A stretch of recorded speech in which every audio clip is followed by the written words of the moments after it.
Ladies and gentlemen, boys and girls, Mad Doggy Dog in the building. Back at it again. Gone from 40 subscribers a month ago to 130, and the views have gone from like thousands, like 10,000 to like 10 views. You see what I mean? So if anyone knows how that works, if there's any YouTube geniuses out there that want to explain to me how you can triple your subs and then get no views, I'd love to know. But at the end of the day, we're doing this for the passion, we're doing this for the love. We're doing this for the enthusiasm of the sport, and yeah, the numbers are what they are. But appreciate you subscribers, and yeah, welcome aboard, man. And let's get into it. Haney, I told you guys that Haney would be too skillful, too fleet of foot, too intelligent, too big, too strong at 140. Not killing himself to make the weight, and would see a different Haney. And I feel like, and not that it was a particularly difficult call in the first place, but I think it was right on all fronts. Um, and yeah, I don't know what else there is to say really. It was exactly as I said it would be. And Progray, I think also we have to keep in mind that in all sport analysis, but especially in boxing, because it's a low frequency sport, boxers only, if you're really lucky, they'll fight 2 or 3 times a year. There is a lot of reactionary, and that's not good English. Come on now. It can be very reactionary. I was gonna say there's a lot of reactionaryism, but that's nonsense. Come on now, we didn't just come here on a boat. Yeah, it's a very reactionary sport, and what can end up happening is that you talk about Devin Haney as a hype job and a bum when you think he lost to Lomachenko, which most people did after his last fight. And then he looks $1 million against Regis Prograis, who in fairness is dead at the weight himself and hasn't really looked impressive for a long time. And now all of a sudden he's on the pound for pound list. So how do you go from one to the other? How do you go from a hype job and a bum and you got slapped around by an old Lomachenko and to now you're a pound for pound star? It's a big leap to make. So I think the answer is probably somewhere in the middle. I think Prograde probably was a bit washed. I think it was still a very, very good Devin Haney who's going to be tough to beat, especially now he's not weight drained. And I think as people have said as well, Shane McGuigan, chief among them, that he should have stepped on the gas and finished the job. That would have been the real statement because no one's ever stopped Prograde. Progray's been outpointed before by Josh Taylor, but no one's ever stopped Prograde. That would have sent out a message, because you're the guy stepping up in weight and you're not just beating the champion, but stopping the champion for the first time. And so yeah, I think that's probably something that Haney could work on. But overall, you got to tip your hat to him. Good performance. And big fight coming up this week: Sonny Edwards versus Bam Rodriguez, and Arizona. And hopefully they can do a good crowd. And I think it should be a really interesting fight. I remember, and I guess you hear these kind of things all the time when there's a signing made, but people talking about Bam Rodriguez is a pound for pounder. Bam is, fighter of the year. People were saying last year. And he has looked very impressive in the fights where I've seen him. He's never really looked in any great trouble. But Sonny Edwards' is in confidence is just a bit infectious. It really is infectious.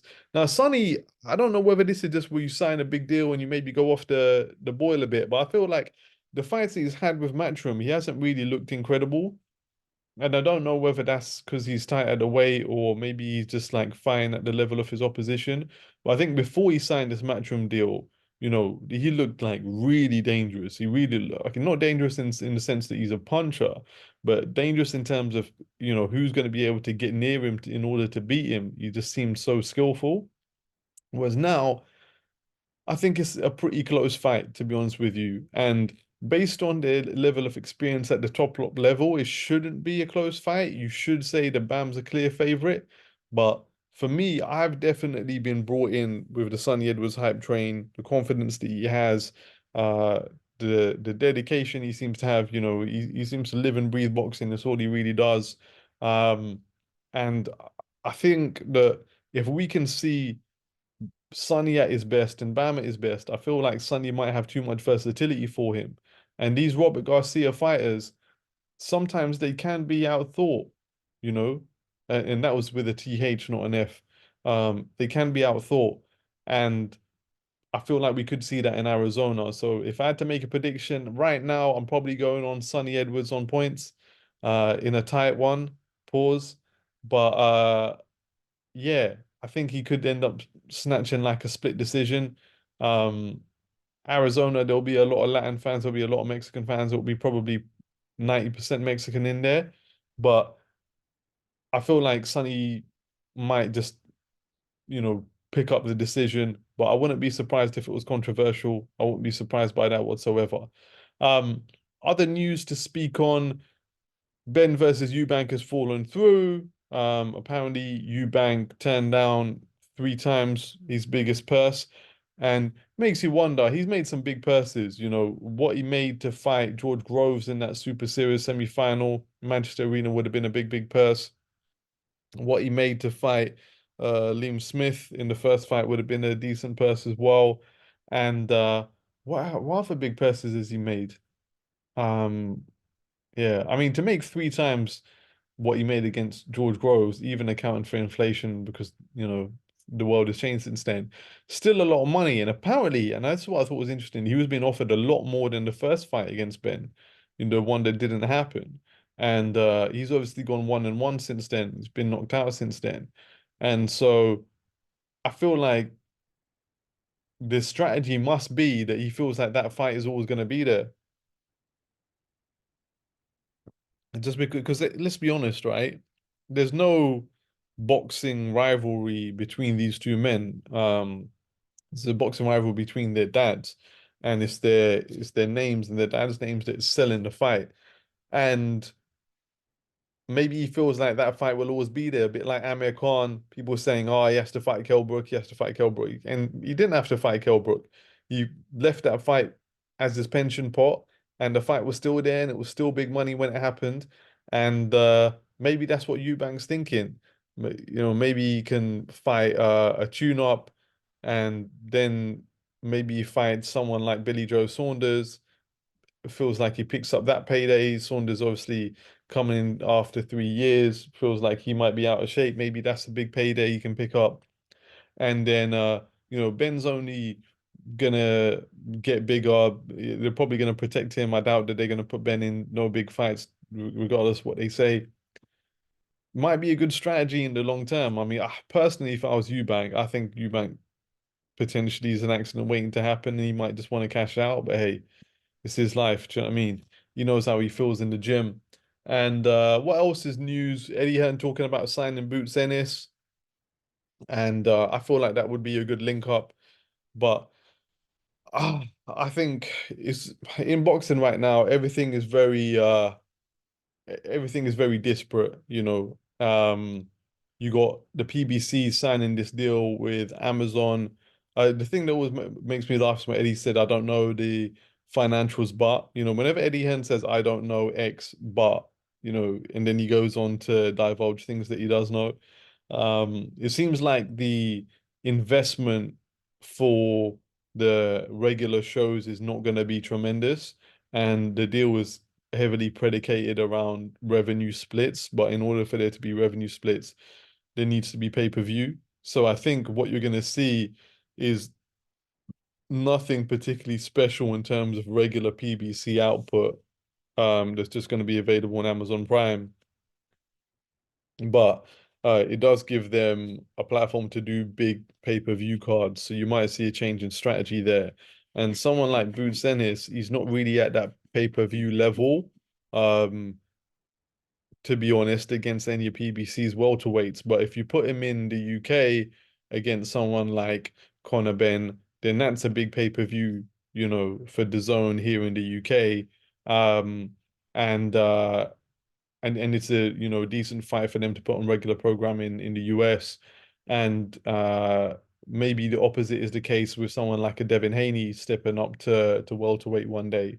Um, Apparently, like, Devin Haney was like 165, something, like put on like 25 pounds in 48 hours, in 24 hours before the fight. So he's definitely big enough for welterweight. And yeah, man, it's gonna be interesting to see how things play out. And I would imagine that there'll be clauses that allow them to go back to PBC to make a fight if needs be. Things have been quite quiet on the top rank front lately. And then we got this big fight coming up on the 23rd. Um, I'm going to be doing a bit of traveling, so I don't think I'm going to catch that fight unless I can catch it in a sports bar. But I think really you're expecting all the favorites to win. You know, there isn't, as much as it's nice to see so many big name fighters on the same card, there's not that many 50-50s. Yeah, I think the closest thing to a 50-50 is Triple D versus man like Big Baby Miller. I think that fight could go either way. So yeah, that could be interesting. And I feel like that's pretty much the roundup, unless I'm missing anything. Good to see man like Adam Smith back. Adam Smith from Sky, Mr. Sky, really, Mr. Sky boxing for God knows what, 30 years or something like that, 25. And apparently dude's had cancer, come back. He's 90% well, which is great. And good to see him, man. Adam Smith is the guy, let's be honest, yeah. If you're a British boxing fan, you can't hate on Adam Smith. And apparently there's a role waiting for him at the Zone, which I think would be great to see him and her linking up again. Hopefully it's not just, I mean, it's already quite a bit biased towards the Zone fighters, and Adam Smith was, pretty bad with things like that. But hey, be great to have him back. And also, Steven Espinoza of Showtime Sports, Showtime having their final card coming up. It sounds like he's going to be taking over at Amazon as being the Amazon head of boxing, which just adds credence to the fact that I think it's going to be quite a light financial investment in terms of, the rights fees for regular cards. But Steven Espinoza can weave his magic in terms of selling pay-per-views, which is going to be like really what the deal revolves around. And you think if you're Amazon Prime member, it's real easy to like, buy them pay-per-views. And so yeah, it could be a good link up for them in the long term. Massive brand, so massive brand gives them lots of options in terms of global output. The same as DAZN offers Matchroom, so they can pick and choose what territories they want to put on pay-per-view, what they want to put on regular, or in some cases, what territories do they want to pass and sell it to another broadcaster. Um, so yeah, that's going to be fascinating. But in terms of Showtime leaving the sport, times are changing. We saw that happen with HBO a few years back, and now it's going to be with Showtime. Interesting. I think they got Robert Guerrero versus a man like Andre Berto. Like, how old are these guys? These guys must be deep, deep, deep, deep, deep in their 40s, you know, deep undercover. Um, that's a reference to Beverly Hills Cop, which is also get a new series come out on Netflix. But yeah, man, let's look this up. Andre Berto age, he's got to be at least 45, man. Oh, he's 40. Wow, mad thing. Still old. Robert Guerrero's got to be like 42 then. What's going on here? Robert Guerrero, how old are you, fam? He's 40 as well. Wow. Two 40-year-olds getting in there. I feel like this is probably just like a quick pension pot. Do you know what I mean? Showtime doing their last ever card, quick pension pot, two loyal PBC servants. Do you know what I mean? Al Heyman giving them a quick little send off, and letting Showtime go out with some dignity. So yeah, man, be interesting to see what happens with a man like Jimmy Lennon Jr. and all of that. Are they gonna move across to Amazon? Um, but yeah, I'm rambling now. I thought I'd give you guys a bit of a comprehensive video, and you might not see me for a little bit until maybe after Christmas, and we'll do the roundup from the Saudi card on the 23rd. But yeah, man, peace and love. Enjoy the holidays.